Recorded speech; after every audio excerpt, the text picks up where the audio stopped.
Hello and welcome to How to Family Tree. Here you're going to learn how to build your family tree, connect with your ancestors, and discover who you are.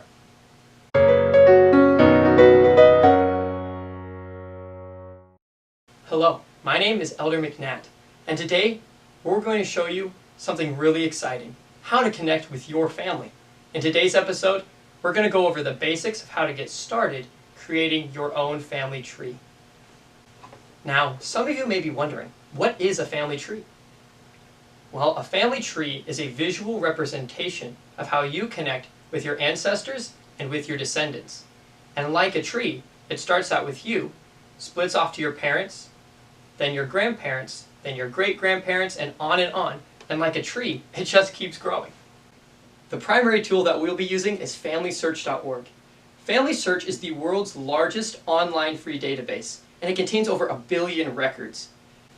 On FamilySearch, you can find pictures, stories, and historical events, and there's even fun activities to connect you with your ancestors. To get started, first go to FamilySearch.org. Once you're there, go to the top right corner and click on Create an Account. To create an account, put in your first name, last name, and other basic information, and then sign in, and you're ready to go. As you put in your account information, your username is the only thing that will be used publicly. Any personal information you put in, including for your living relatives, is kept private and can only be viewed by you. Providing an email or phone number is to confirm your account and recover it if you ever lose the information. Once you've created an account, sign in up here, and then go to the top left corner and click on Family Tree. From the drop-down menu, click on Tree, and you'll be brought to this page. And there's you. The first people to add are your parents. First, go and click on the button Add Father. As you add this information in, keep in mind that information about living people you put in is only viewable by you. Be sure that the dates and places you put in match the dates and places in the drop-down menu as you type them in. Once you've put in the details for your father, now do the same thing with your mother.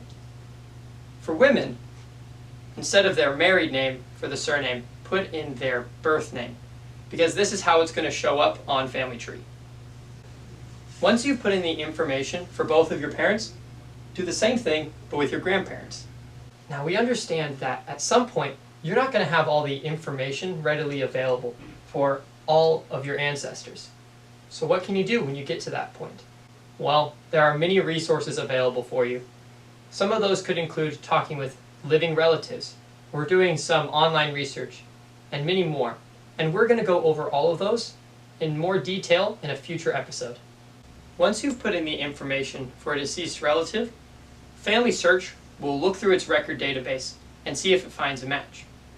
And once you've found a match, it'll unlock your family tree. If you find a match, be sure to review the data on the potential matches. Compare the matched person with the information you have to make sure that the names, dates, and places associated with the prospect matches the information that you have. If it's a match, click Add Match. If not, then create a new person and keep going from there.